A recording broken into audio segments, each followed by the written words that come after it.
Howdy folks, and welcome to the Hillbilly Kitchen. Today we're making a southern favorite, a classic fried bologna sandwich.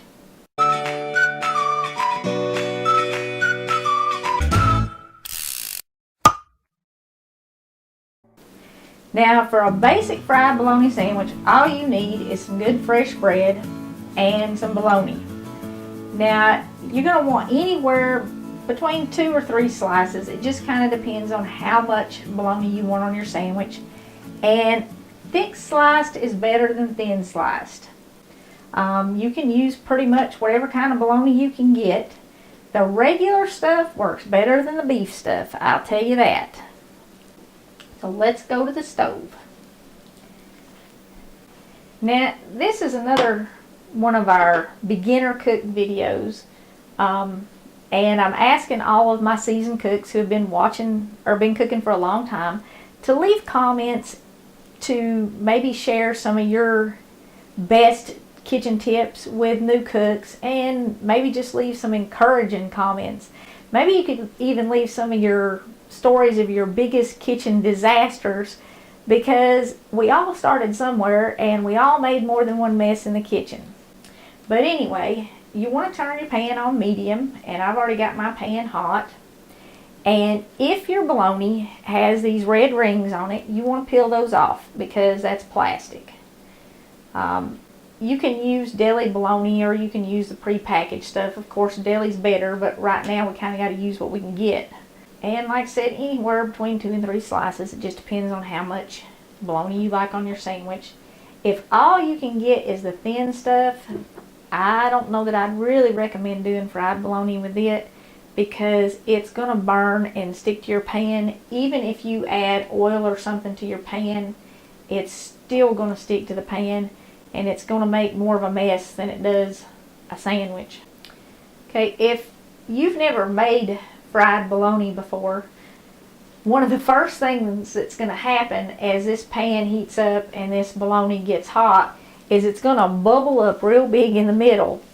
And if you don't do something with it, all you're going to get is a really burned ring around the edge of that bubble. And when it starts to bubble up, what we're going to do is we're going to cut some little slits around the edges of our bologna, and that's going to make it flatten back out so that the whole piece will brown.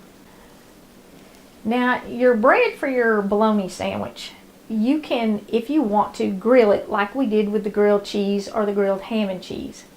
And if you're new to cooking, if you've never cooked before anything at all, or you're pretty new to cooking, I would recommend watching the grilled cheese and the grilled ham and cheese videos, because I put some tips in there to help keep you safe in the kitchen, and also so that you wouldn't maybe destroy your cookware right away. But if you want to grill your bread, you just do it like we did in those other 2 videos. Brett and most people like their fried bologna on plain soft bread. They don't like it grilled, and they don't like it toasted. So that's how I'm going to make this, and a classic fried bologna sandwich is just on plain bread. Now you can add stuff to your fried bologna. Like I like cheese on mine. I also like, when it's in season, fresh tomato, lettuce, sometimes, always a big slice of tomato. If you've got a big beefsteak tomato that's fresh out of the garden, oh my goodness, definitely put that on it. But right now that stuff is not in season, and it's about a shame to ruin a perfectly good fried bologna sandwich with a hot house tomato. So you can see here what I was talking about, the bologna starting to bubble up, and if we don't do anything, all it's going to do is put a burnt ring right around the edge here. Even it's bubbling up in the middle, and it's curling up on the sides too, so not much of the bologna is going to get brown. You fix that by just taking your spatula and cutting slits in opposite sides of your bologna. And that kind of lays it down.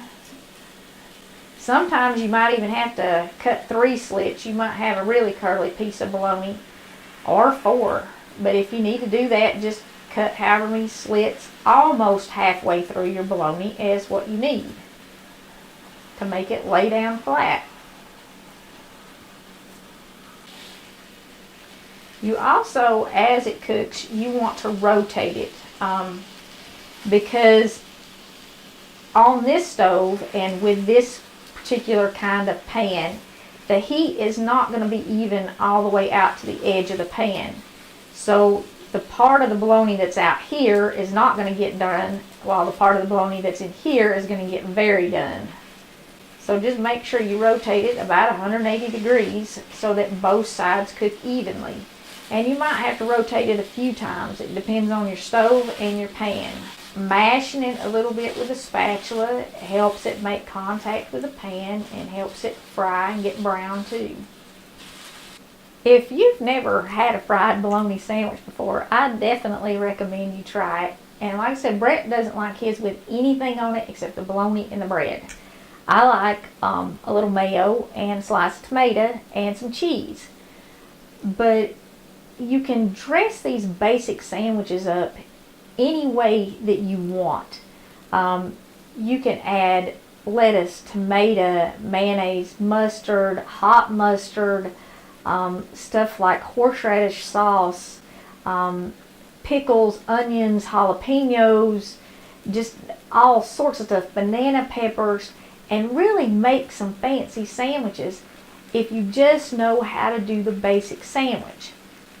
And that's what I'm trying to show you here, because deli sandwiches or restaurant sandwiches are very, very expensive, and you can make them so easy at home.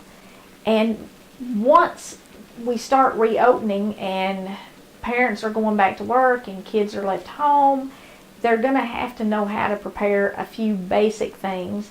And not only that, all those poor women and some dads too who work and then have to come home and feed their family, and they're not necessarily going to be able to afford to do that takeout for a while because so many people are playing catch up where they missed paychecks. This is a really good dinner idea, and you can buy all the stuff to dress sandwiches up and make them special, and that stuff will last for a while. And where you might pay $6 to $10 for a sandwich in a restaurant, and I'm talking just a sandwich like what we're making right here, you can make them for less than $1 a piece.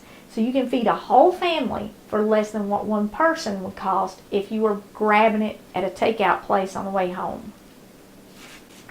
Now this is starting to brown, and this is certainly brown enough that it's going to have a decent flavor.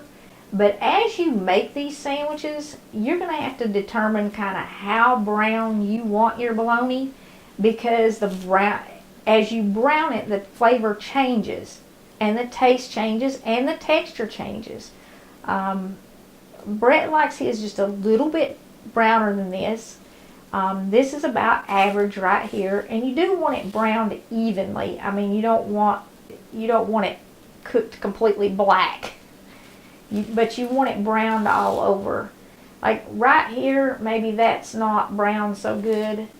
And if you have a piece that's like that, you'd flip it back over and press down in that area, and it would brown pretty quick, making contact with the pan.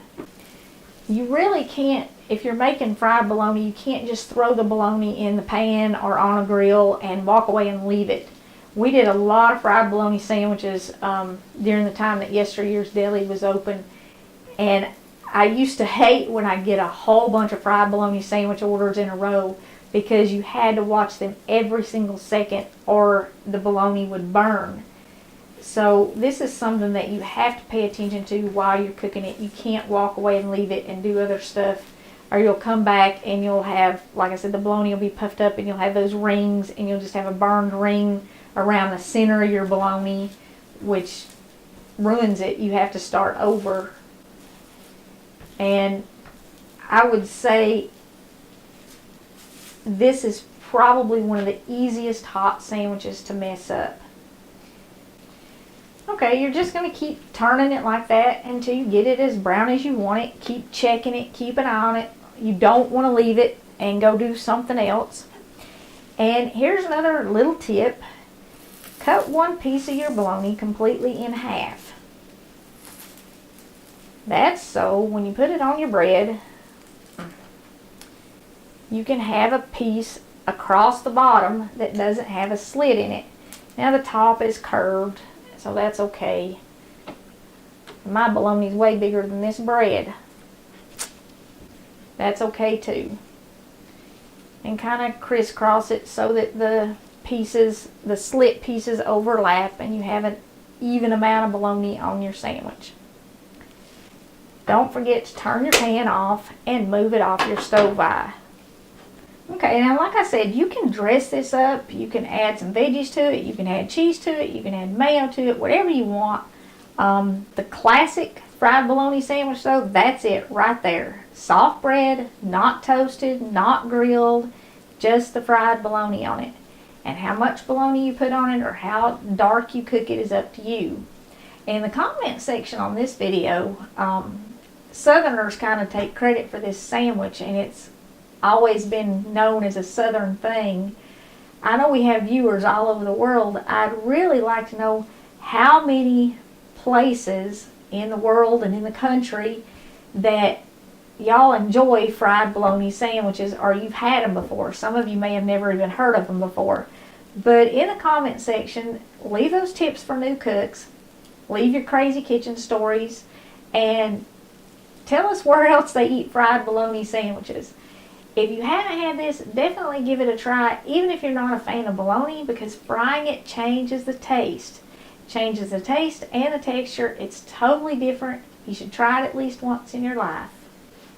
If you haven't already, leave a comment for your cookbook. I am giving away this whole stack of cookbooks.